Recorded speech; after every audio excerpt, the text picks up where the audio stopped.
underwater. Wow, ferry terminal already. Barely anything is improved since the last time. So what's going on? So they're still working on it. Too bad. They're still working on it. Okay, Islanders. So our next day here, and we're obviously heading on down to the ferry terminal so that we can board the ferry and head there to Redland Bay. Now I think we'll get the next one.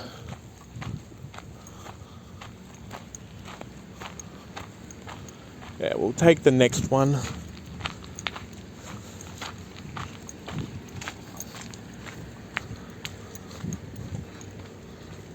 Yeah, the next one. Because that's an ambulance ferry, I believe. Yeah, that's an ambulance ferry. So I'll be taking the next one over.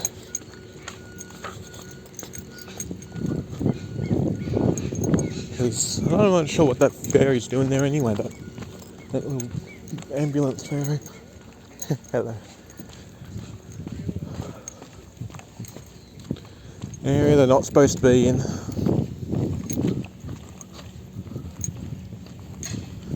I'm not even going to bother saying that it's not supposed to be there because they don't listen anyway.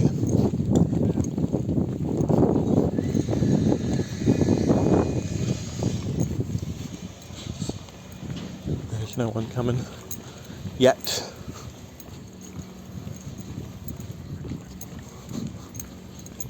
So I'll just show you all the ferry terminals.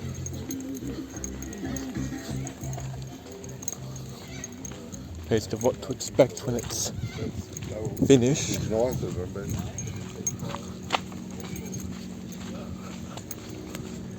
So I'll show you all it's finished.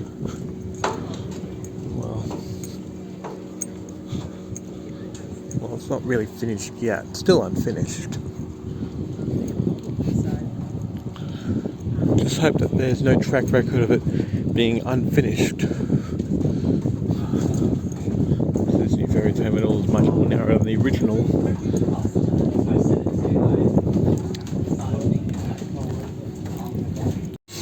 Okay, Islanders, we are here at Redland Bay.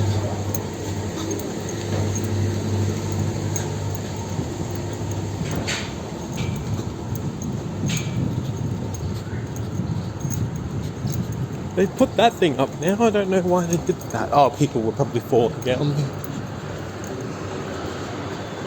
That's probably why. So that's why they put that up. First time I've seen them put that up. Didn't see it before.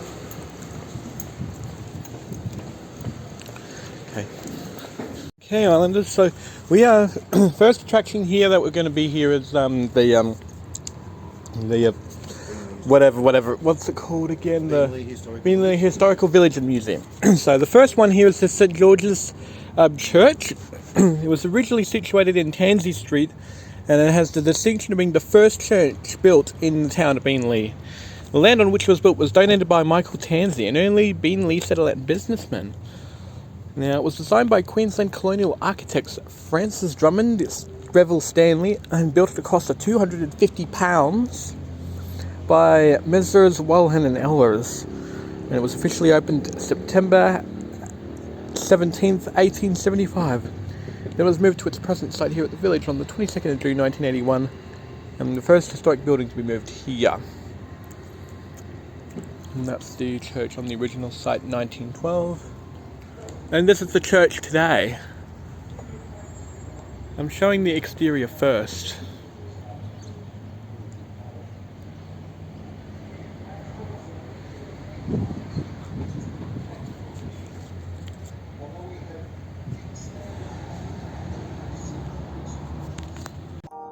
Okay, Islanders.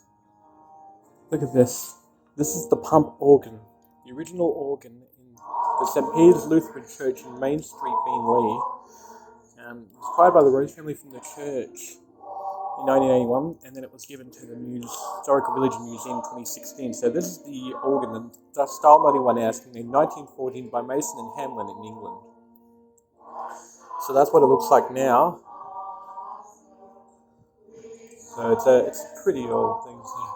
And then there's the poem if you want to read that pause video. Okay, now these seats right here were actually used by the church itself back then. Like you can see right here, because Australia was a British colony at the time that this was built, the 19th century. So this was before the independence, before the Constitution of Independence was made. So okay, so there we go. So there we go. So right there. So these are the prayer chairs. We've got some of the books right here. The Holy Bible. And yeah, the Old Testament, New Testament. You know the Bible stuff that they have now. This is at St. George's Church of England, BEENLEIGH, 1876. Now, we were called New England back then. So yeah, we were the early iteration of the UK. We're now a fully independent nation as of 1901. So yeah, so I'll just show you over here. So this is the prayer chairs. So these chairs date from the early Victorian times. In the early to mid-1800s, they were designed for private devotional use in the home, to be knelt on during prayer. So were made low to the ground with an upholstered seat and a tall back, often padded at the top. They were sometimes found in churches when they could generally be used at weddings, providing a place where the bride and groom could kneel. These are thought to be around 100 to 140 years old. They've been upholstered but are otherwise in original condition. Please do not sit and kneel on these chairs. When you do come by to see it, Islanders, I recommend that you come by and see it. And yeah, just some other stuff as well that they have in this church. So, yeah, this is what it looks like in its original condition in the 19th century.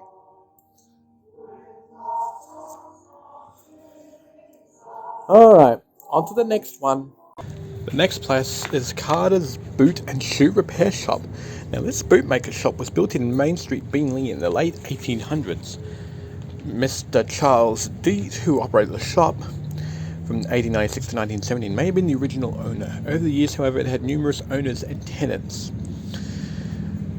And then around 1918, the premise was taken over by Mr. Isaac Carter, boot, shoe and slipper maker, and his wife Annie, who together ran a boot and dressmaker shop there. And when Mr. Carter retired, Mr. Billy Cahill and then Mr. Lyle Kane managed the business. The shoe business was bought in the 1960s by Mr. Harold Metcalfe and his wife, Winifred, who moved it to larger premises. This small shop was rented to various other business people before being moved to make way for new shops. And then it was taken to the Historical Society and relocated to the village in 1988. So that's the original shop right there. And this is the other picture of it. And this is what it looks like now. So this is the outside right here that we're seeing. Actually, there we go, Carter's Boot and Shoe Repair Shop. You can see the outside right there. And then we'll have a look inside now, which is pretty easy. Just take a couple of steps in here. But this is what it looked like back then. Wow, look at that. You can actually see it all right here. Now, you Islanders definitely have to come by to this museum for yourselves.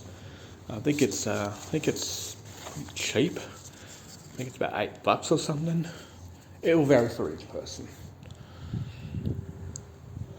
And for me, it was $8. And yep, that's what it originally looked like back then. All cool stuff. Okay, on to the next. Look, Islanders, I found something. Is it like a lizard or something? Yeah, mine's a lizard. You can go, right? Okay. Carefully, though. Okay, Islanders, we're going to proceed with caution here. So we don't want to scare this lizard away. But look at that, Islanders. Have you ever seen anything like this? Not on Island Life, you haven't. But now you have.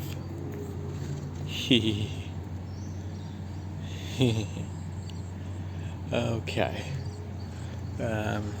Let's go on with the tour. So this is the council chambers out here. I'll give you Islanders a better look. So this is the council chambers. It was built in 1910 for the BEENLEIGH Shire Council. Yep, and it was situated in James Street on the site where the Anzac Memorial now stands. With the formation of the Albert Shire Council in 1948, the head office moved to Southbourne, and the only official meeting of the new council to be held in this building was actually in 1949 in June.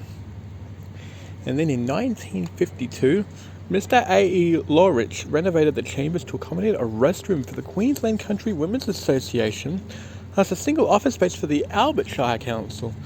The extension since added to the rear of the council chambers was once a woodshed. In the 1970s, planning for a historical village began and the council chambers was relocated to the showgrounds. It was transported from the showgrounds to the current village site in February 1983, and that's what the council chambers sits today inside this historical village here. So I'll show you all the windmill there. We'll show you the inside of most of this place. Right. There it is. So this is what the old council office looked like for the then BEENLEIGH Council. So that's the original board and Shire Council chairman between 1879 and 1949. So it's good to see that it's still sitting fresh. And there's these chairs right here from a long time ago. So that was pretty cool. And then, of course, the Brisbane River floods in 1893.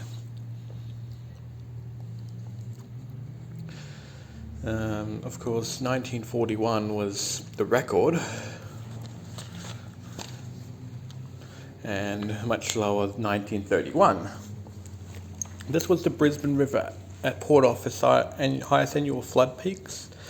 So between 1830s all the way to 2016, that's what the peak levels were looking like. 1841, 1893, 1974, 2011. And if we remember Karumba, that suffered a high level in 2009. But the 1974 flood was justified. It was from a cyclone, which is obviously the same reason why the flood in 2009 up in Karumba was there. So the river's right there. They'll show you the flood levels, and then just some more photos up here of this council chambers here. But one important thing to note, though, is the trophies that they have here. So 1988, that was the BEENLEIGH Cane Festival in 1990, which is sponsored by KFC and Caltex, which Caltex is now Ampol, but Puma will become Caltex next year. And then this trophy right here, which has, I think it has the winners up to 2001 on here. And then the Millennium 2000 time capsule. I think that'll probably be opened in the year 2100. And that's the 1984 BEENLEIGH District Cane Festival Procession Best Community Service Unit.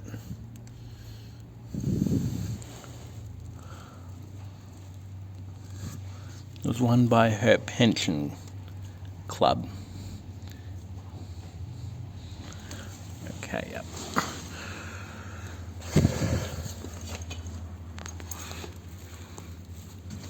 This trophy right here, this big one right there, that was won by David Stolz in 1953 during his last year in BEENLEIGH. He now lives in Clayfield.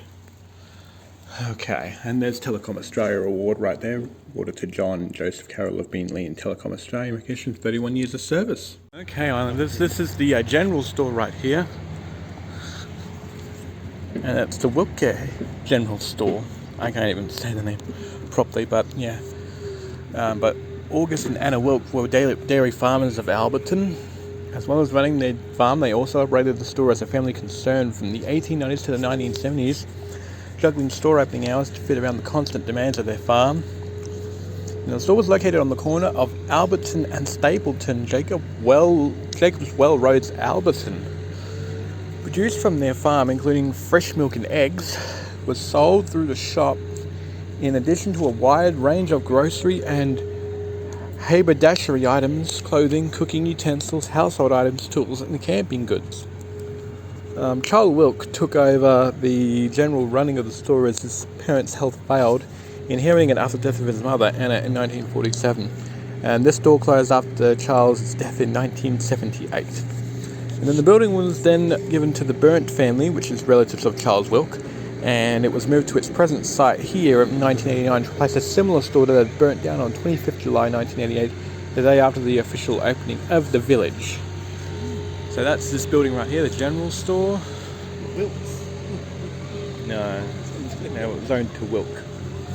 He might be a bit silent actually, so yeah. But yeah, you can see right here, and let's have a look at the, you can see the table and chairs right here.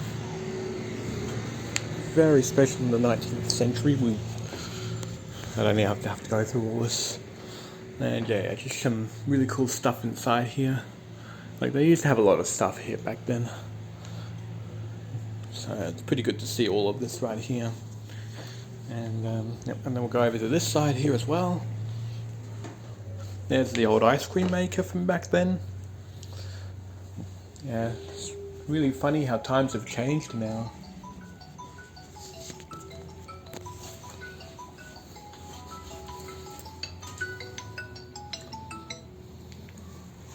Okay, so just show you all. Sorry everyone, I've had my phone. I should have put it on silent before I started recording. Yeah, you can see right here that a lot of stuff is going on. So, better relief Bex for headache and all pain colds and flu. Cadbury Cocoa. This is what the pretty sure this is what's behind it. So there's chairs, and oh, look at that, an old style cash register too. Very interesting to note. And oh, just some more stuff over here.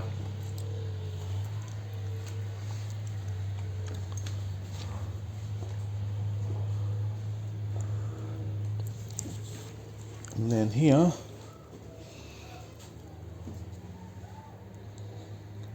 so yep, there it is. There's the light switches right here. So those old style switches, I've seen them in Brilliant.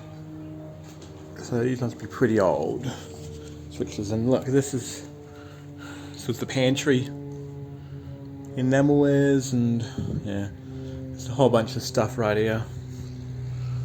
And yep, and then this right here is the I think these used to be the old washing machines before the modern washing machine was invented. And look at that calendar. You can see right here some more stuff. You know, if you really want to see it, you're going to have to come here for yourselves. This isn't I'm not really that accurate about naming things around here. And then out here, we've got all sorts of bottles, jars and everything out here.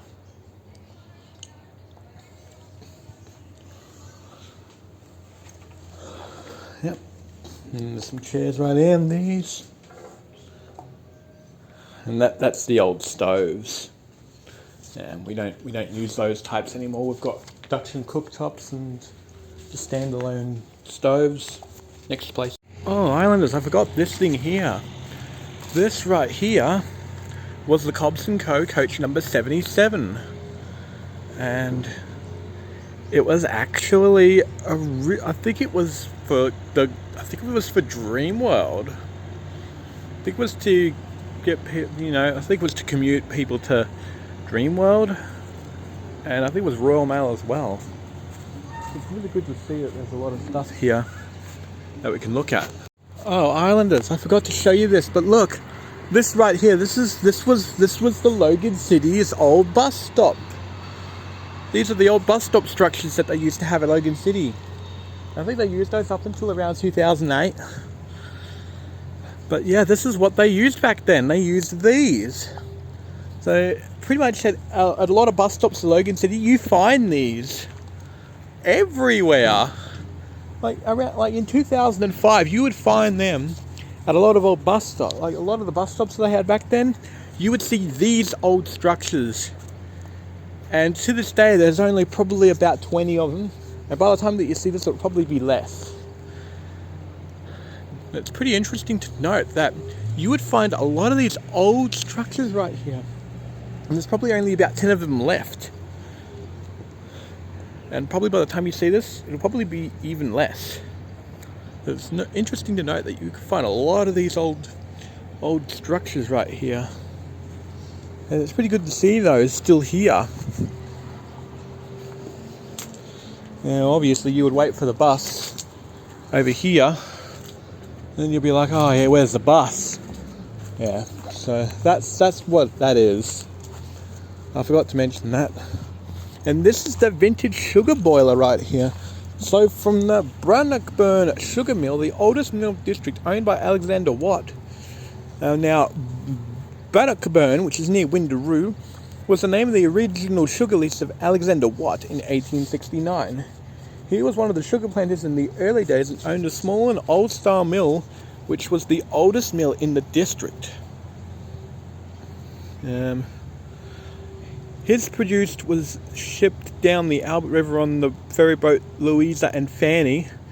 Mr. Watt produced good quality sugars and won prizes and certificates for good quality sugars exhibited at local and metropolitan shows. He employed up to 80 Kanakas to work in the cane fields. So this was the vintage sugar boiler circa 1876 right here. There you go. And some of the really cool stuff that they had here as well.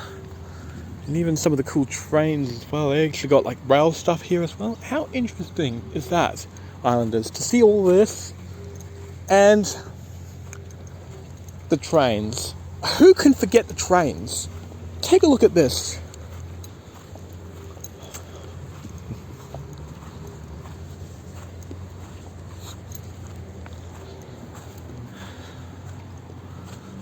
I have no idea what that shack is all about, but yeah, look at this.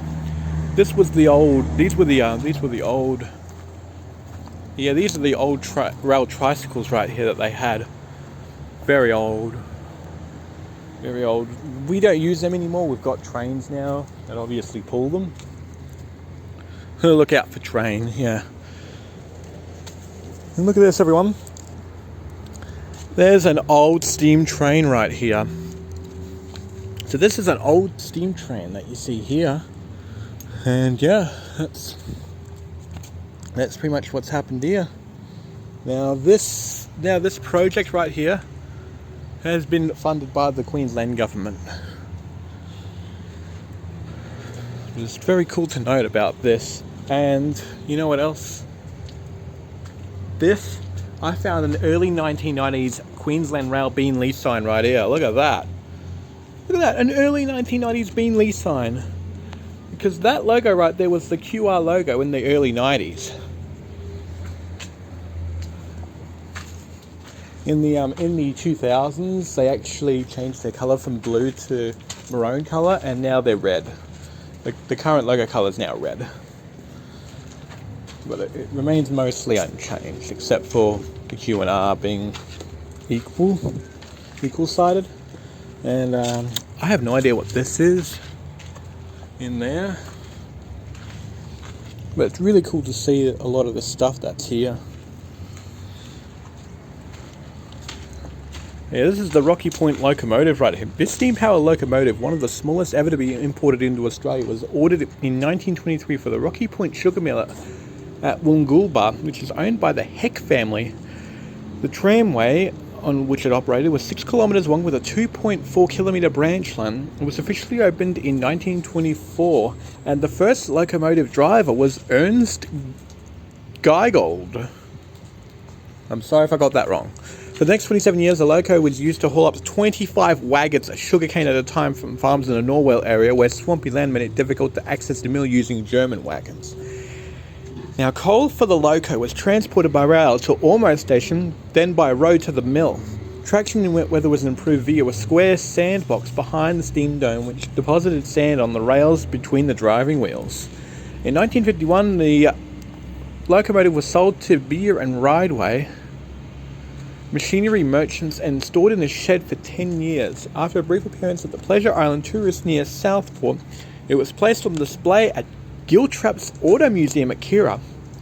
It was removed from display temporarily in 1976 for restoration by mill employee Tom Hurley, and in 1981 the loco was again purchased by the Heck family, who loaned it to Dreamworld in 1984. It made its way back to Rocky Point in 2002 before finding a new home here in 2013. So here you go, everyone. So that's where the steam train sits today, right here at the village and museum. And it's very cool to see this early 1990s BEENLEIGH sign, because you don't get to see these early 1990s signage anymore, because they've been replaced by the 2011 signs. Okay, I found another one. So this is another old style Logan City bus stop right here. So you find another one of these. This is a blank one right here. You don't see these around. Like I said, it's only like 10 of them left. And by the time you see this, even less than that. I'll show you the other one. And over here is the other one. So this is the this is what you would see. So over in Logan City in the 2000s, you would see a handful of these over at the bus stops at Logan City. You'd find these ones. These are the ones you typically would see there. Yeah. So over here we've got two telephone booths. Now these are the very old style telephone booths here. They look very similar to the ones in the UK. Well, the ones in the UK today. Like, you can see the exterior styling of these telephone booths look exactly like they do in the UK today. Except you're not going to find many of these around, thanks to mobile phones and smartphones being the new norm. So right in there, you actually used to put your your money in there, like you put coins in there, and that's a rotary phone right there. You obviously just rotate the numbers around, dial the number. It'd be very tricky for me because I'm not used to that. I'm used to the button dial phones. And here's another old style one as well. Pretty old, as you can see.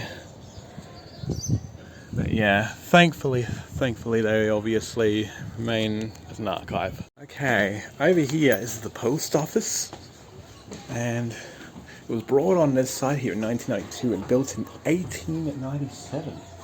So it's pretty old. Ask if there would have been footage from the video. Okay, let's see. Okay, over here we've got the Magneto mining telephone.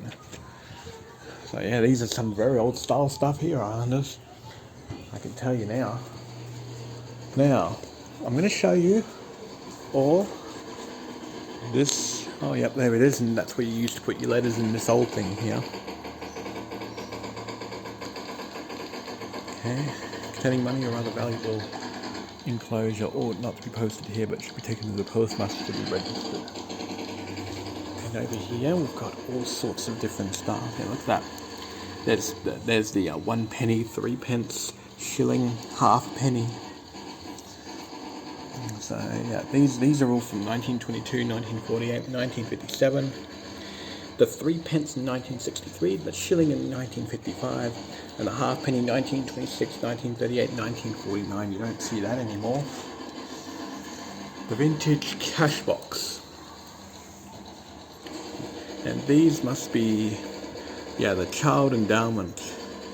These must be order books. So these are the £2 order books. £2. Decade of Postal Progress, 1975 to 1985. That's the schedule of daily collections by Australia Post. We don't use those anymore. These are the stickers as well. The very old postage stickers. We don't use those old postage stickers anymore. We've got some envelopes here. Australian stamp album. Bank of New South Wales, which is what Westpac was originally, before it was Westpac, and then that's the Okay, now I'm going to show you all here. This right here is a very old page right here. This one is the 2019 Yellow Pages. So yeah, it's very modern compared to the old 1980s look. And look, we've got the people working behind the desk. They're actually mannequins. They're not real people. And we've got this one right here.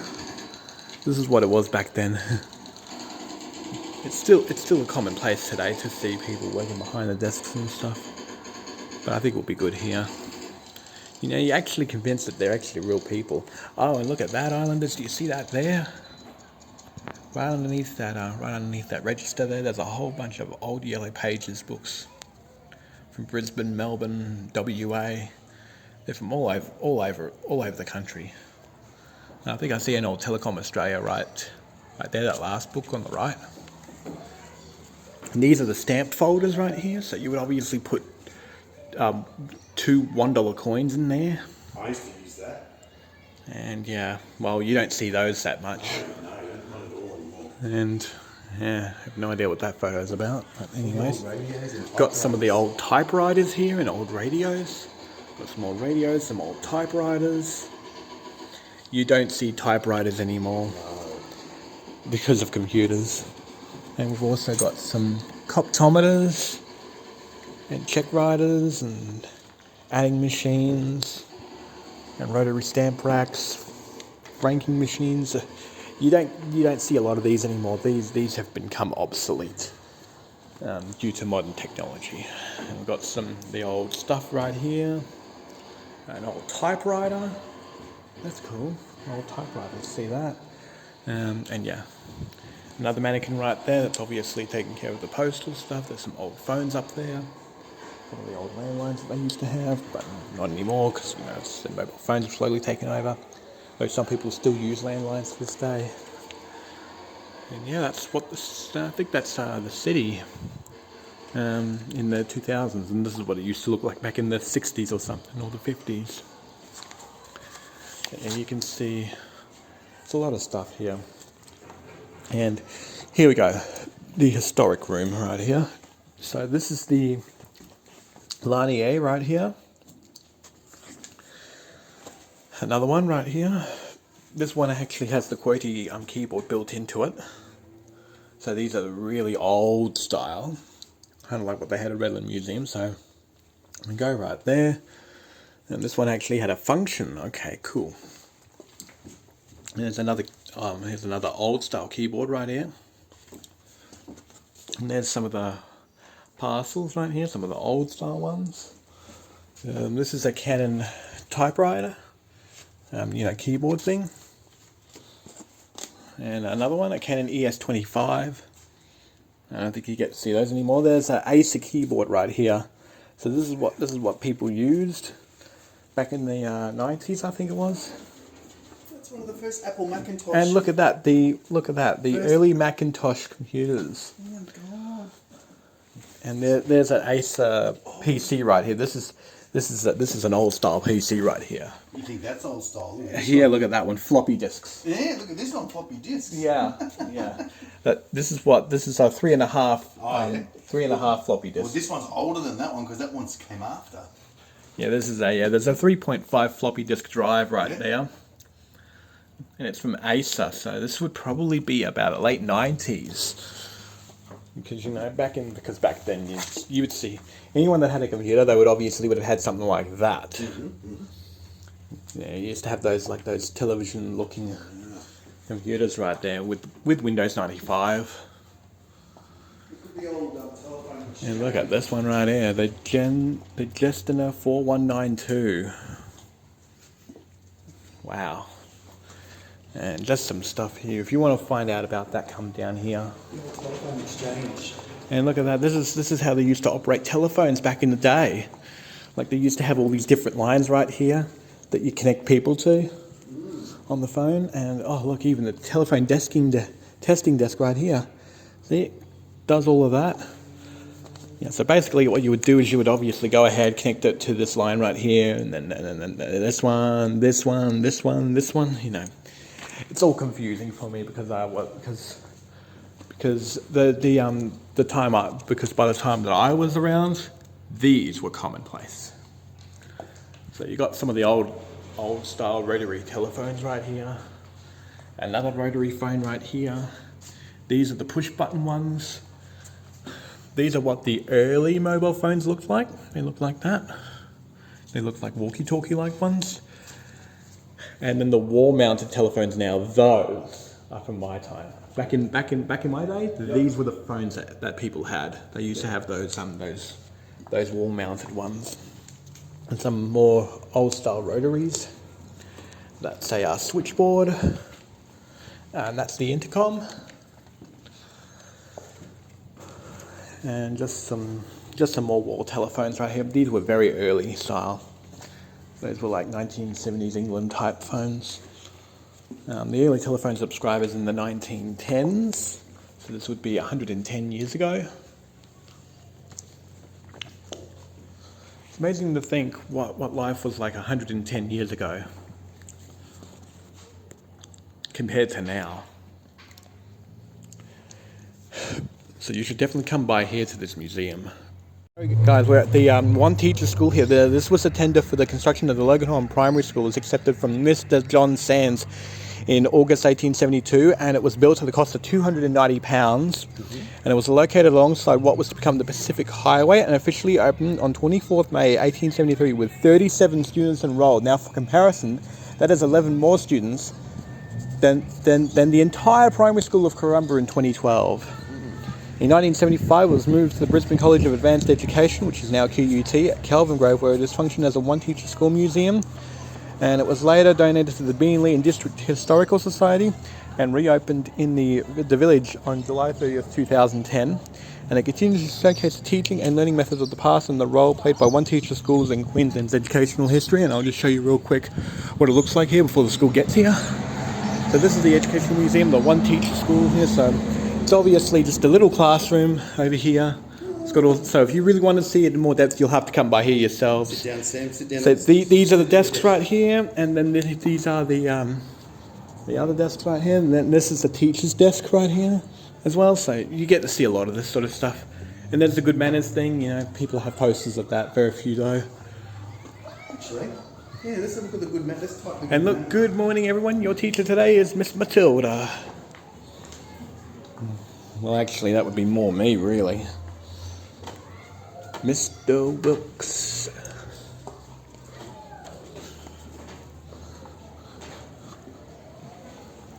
And yeah, compulsory education. The State Education Acts 1875 to 1948. So, of course, I think this would probably be very useful for parents because a lot of kids wag school today. So I think the kids should really be showing this right here. Right Island. So over here is the old Coomera lockup. Now, this lockup right here was a police quarters built in 1884 at the total cost of the government of the day of £650 for the two buildings. The lockup was used to hold prisoners overnight until they could be moved onto a bigger installation. Now, one of the most notorious inmates was probably an escaped prisoner from South Brisbane who was recaptured by Coomera police officer Constable Moylan in February 1885 and held in the lockup before being returned to Brisbane. Now, the lockup was brought here in 1991, and if we have a look at this old Coomera lockup, that's the outside right here. Let's show you now this is the inside here, so this is what the old one looks like. And so the old lockup used to look a lot like this. You have the old lanterns up there. You used to have this old bed right here. You know, it's got some So this is the prisoner clothing that you would obviously be wearing here in the thing overnight. And there's an old style toilet as well. So yeah, so you got the bare minimum here, of course. And so over here is so right in here we've got some really cool like aviation stuff inside here. This was 100 years from the Royal Australian Air Force. So there's a lot of World War I and World War II stuff inside here too, so you'd be pretty lucky to find out about it. So we've got the Australian Flying Corps, 1912 to 1920. So the Fokker. So yeah, World War One was around the 1910s, around the same time that the Anzac War was fighting in Gallipoli.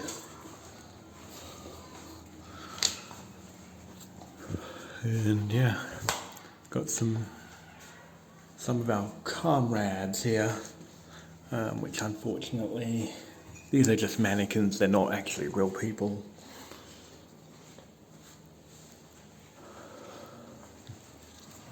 So yeah, pretty cool stuff though. But yeah, look at that World War One photos right here, and look at that World War II hero. So you get to see a lot of old World War One and World War II stuff. I'll just quickly show you in here the 100th year Anzac World War One commemorative display. So there it is right there. So a lot of these say, yeah, this is troops landing at Anzac Cove right here, this one. But yeah, you can see like a lot of stuff that's here. And yeah, if you really want to see a lot of this stuff, then you're going to have to come down to the BEENLEIGH Historical Village and Museum for yourselves to see it, because I'm only just going to briefly go through them. And there's the HMAS Kimbler, the Snail, which is sleeping in Sydney Harbour.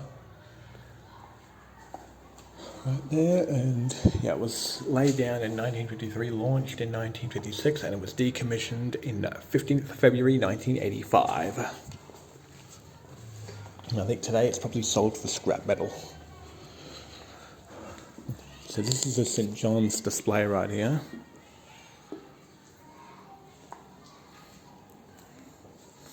So I think that might be the mum and daughter right there. And we've got some more ambulance stuff over here. South Portland 2012. Southport Cadet Division. Take care, Mrs. Reeves, we will miss you, 2008. The Wagga's blanket made in 1943 to 1945, so that's how they used to make them back then. Back in my dad's day, that was. This is the Red Bridge here, opened in 2007. And look at that, this is Bridal Ensemble in the 1870s right here.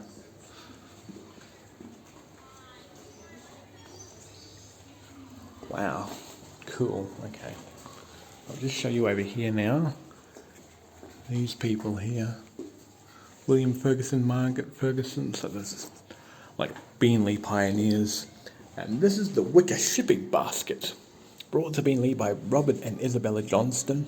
The Johnstons migrated to Australia from Scotland, and they first settled in Ipswich before moving to BEENLEIGH in 1863, and established an 120-acre farm on the river in 1864, growing sugarcane and arrowroot. And the truck remained with the family until it was donated to the BEENLEIGH Historical Village and Museum by Alan Wickham, grandson of William Johnston. So this is what the Wicker shipping basket in 1862 was like. It was look at how enormous that thing is. That is truly gargantuan. And the BEENLEIGH Rum Distillery is Australia's oldest operating distillery and a rare survivor of our early sugar industry. Now, over the years, it changed hands a number of times and the operation has been extensively redeveloped. Now, rum produced at the distillery is still winning awards. 2 best-in-class gold medals, International Wine and Spirit Competition 2006. And as of 2009, BEENLEIGH Rum remains 100% Australia-owned. Right there.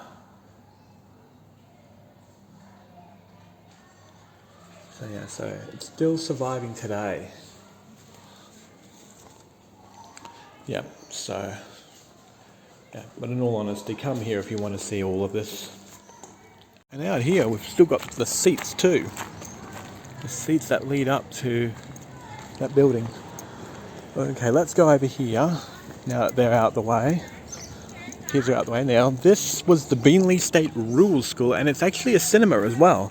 Now this rural school was constructed in the grounds of the BEENLEIGH State School and officially opened in July 1925 by the Governor, Lieutenant Colonel Sir Matthew Nathan. In the 1930s, the rural school had 3 teachers. No, we'll be filming for a long time. Metalwork and woodwork.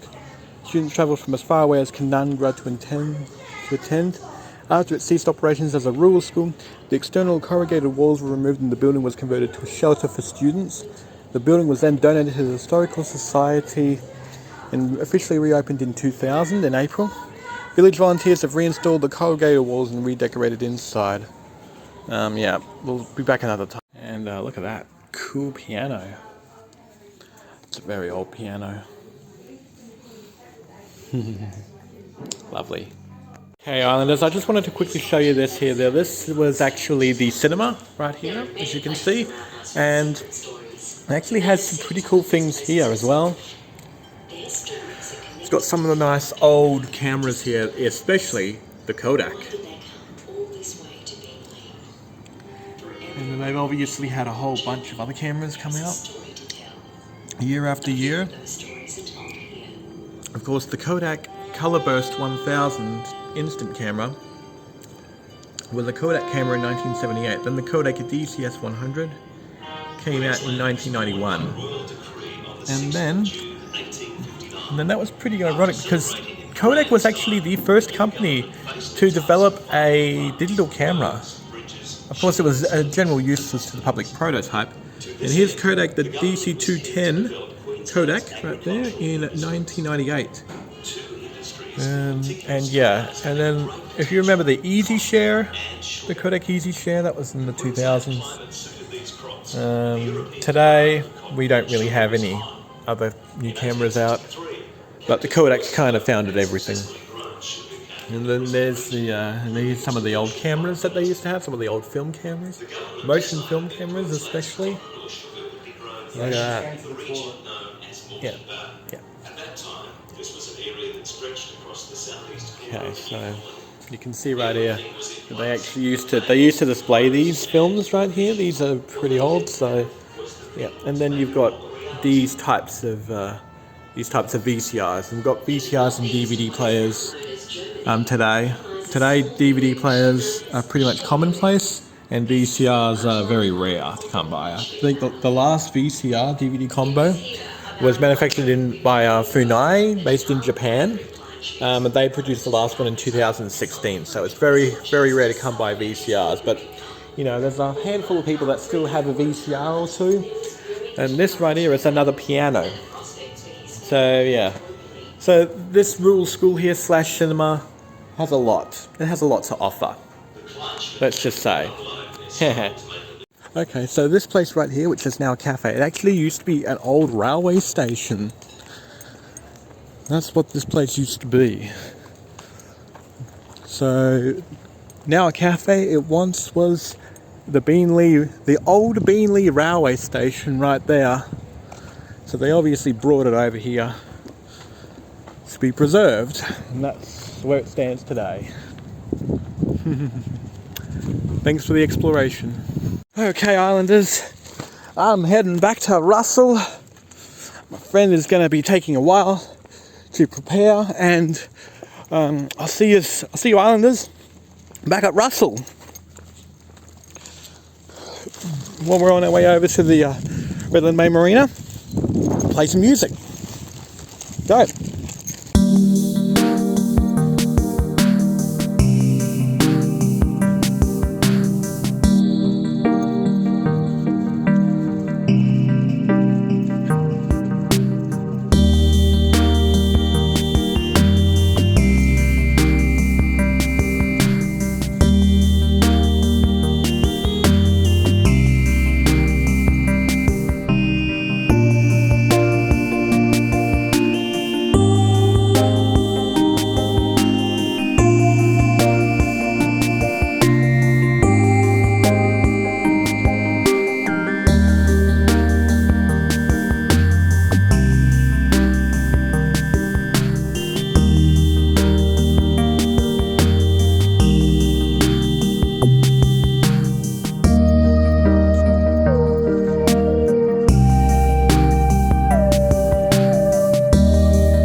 See ya.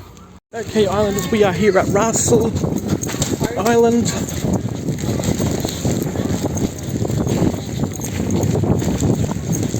And of course, I just embarked early because I'm the fast guy.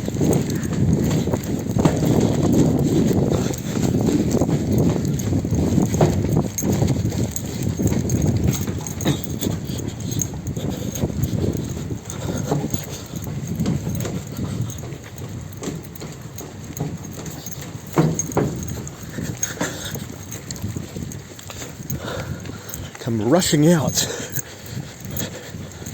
Come rushing right out. Okay. Up to the office, Islanders. Up to the office.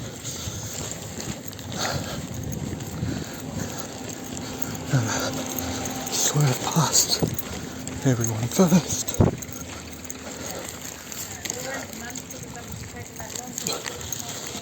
Okay, let's go.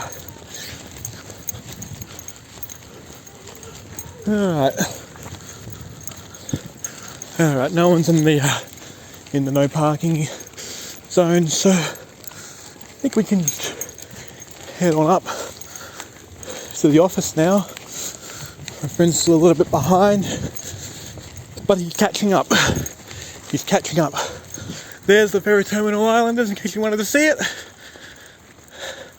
Lovely. Alright, Islanders, let's go. Up to the office.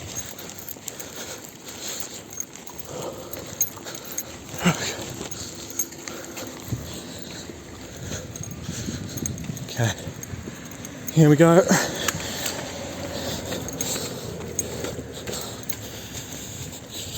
think everything will be all good and dandy when we return home. Got a lot of work to do.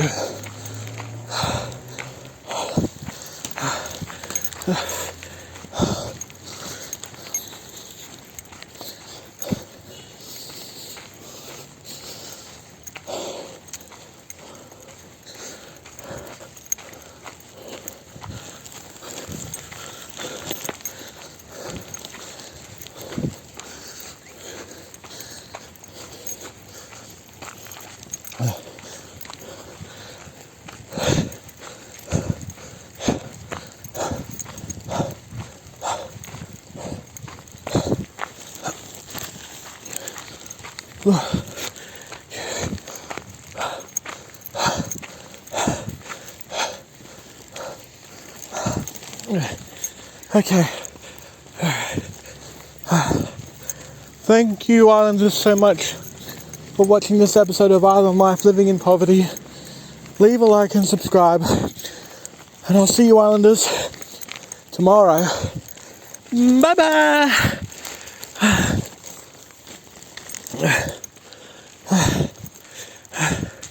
Okay, see you all tomorrow. Bye-bye!